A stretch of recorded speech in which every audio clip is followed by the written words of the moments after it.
ഒരു കോഴിക്കോട് രുചിയുടെ പുതിയൊരു വീഡിയോയിലേക്ക് എല്ലാവർക്കും സ്വാഗതം. തീരെ കയ്പില്ലാത്ത രീതിയിൽ ഒരു പാവയ്ക്കാത്തോരൻ ഉണ്ടാക്കുന്നതാണ് ഇന്ന് വീഡിയോയിലിട്ടിട്ടുള്ള റെസിപ്പി. ഈ തോരൻ വയ്ക്കാൻ ഇതുപോലത്തെ 3 വെള്ള പാവയ്ക്കാണ് എടുത്തിട്ടുള്ളത്. ഇത് 2-3 ദിവസമായി കൊണ്ടുവന്ന് വെച്ചിട്ട് അതുകൊണ്ട് കുറച്ചൊരു വാട്ടം കുടുങ്ങിയിട്ടുണ്ട്. ഇനി ഈ കയ്പയ്ക്ക ഇതുപോലെ നീളത്തിൽ മുറിച്ചതിന് ശേഷം അതിൻ്റെ ഉള്ളിലുള്ള കുരുവൊക്കെ കളഞ്ഞിട്ട് 4 ചീന്താക്കിയിട്ടാണ് അരിഞ്ഞെടുത്തിട്ടുള്ളത്. ഇത് അരിഞ്ഞതിന് ശേഷം കഴുകിയിട്ട് ഒരു പാത്രത്തിലേക്ക് ഊറ്റിയെടുത്തിട്ടുണ്ട്. ഇനി അതിലേക്ക് ഒരു 1/2 ടീസ്പൂൺ ഉപ്പും 1/4 ടീസ്പൂൺ മഞ്ഞൾപ്പൊടി ഇട്ടിട്ട് ഒന്ന് ഇളക്കി യോജിപ്പിച്ചതിന് ശേഷം ഒരു 5-10 മിനിറ്റ് ഒന്ന് മാറ്റി വയ്ക്കുക. അപ്പോൾ ആ ഉപ്പിൻ്റെ കൂടെ ആ കയ്പ്പ് വെള്ളമൊക്കെ ഒന്ന് ഊർന്നിറങ്ങും.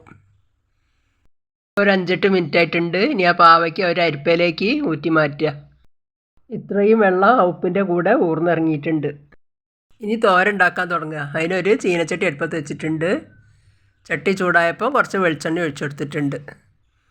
അപ്പം വെളിച്ചെണ്ണ ചൂടായി വന്നിട്ടുണ്ട്. ഒരു 1/2 ടീസ്പൂൺ കടുകിട്ട് പൊട്ടിക്കുക. അപ്പം കടുകൊക്കെ പൊട്ടി വന്നിട്ടുണ്ട്. ഇനി 2 പച്ചമുളക് മുറിച്ചത് അതിലിട്ടിട്ടൊന്ന് വഴറ്റുക. കുറച്ച് കറിവേപ്പില ഇട്ട് കൊടുക്കുക.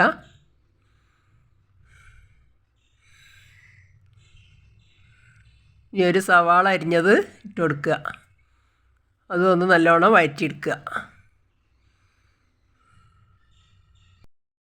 ഈ പച്ചമുളകും സവാളയും കറിവേപ്പിലയൊക്കെ ഞാൻ എടുത്ത് വെച്ചത് വീഡിയോയിൽ പിടിക്കാൻ വിട്ടുപോയതാണ് കേട്ടോ.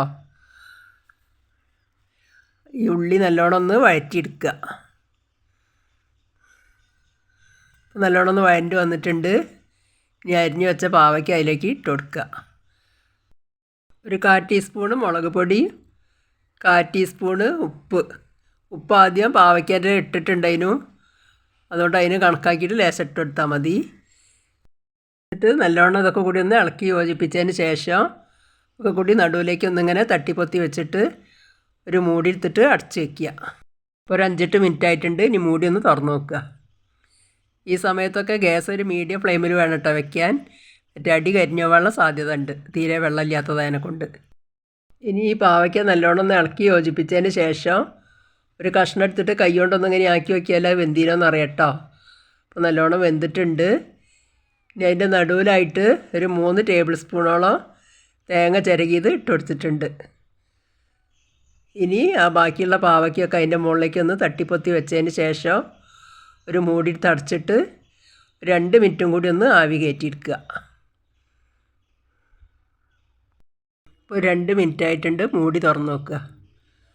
ഇപ്പോൾ പാവയ്ക്കാത്തോരൻ നല്ല ഡ്രൈ ആയിയൊക്കെ വന്നിട്ടുണ്ട്. ഇനി ആ ആവി വെള്ളം വീണതൊന്ന് ഡ്രൈ ആക്കി എടുക്കാണ്ട് ഒന്നും കൂടി അങ്ങോട്ടും ഇങ്ങോട്ടൊക്കെ ഇളക്കിയിട്ട് ആ വെള്ളമായി ഒന്ന് ഡ്രൈ ആക്കി എടുക്കണം. ഇപ്പോൾ നല്ലോണം ഡ്രൈ ആയി വന്നിട്ടുണ്ട്. ഇനി ഗ്യാസ് ഓഫാക്കുക.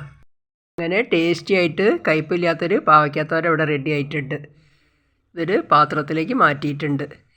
ഇതുപോലെ എല്ലാവരും ഒന്ന് ഉണ്ടാക്കി നോക്കൊണ്ട് കേട്ടോ. സൂപ്പർ ടേസ്റ്റാണേ. ഇനി ഈ വീഡിയോ ഇഷ്ടപ്പെടുകയാണെങ്കിൽ ലൈക്ക്, ഷെയർ, സബ്സ്ക്രൈബ് ഒന്നും ചെയ്യാൻ മറന്നു പോകരുതേ. കമൻറ്റ് എഴുതി അറിയിക്കണേ.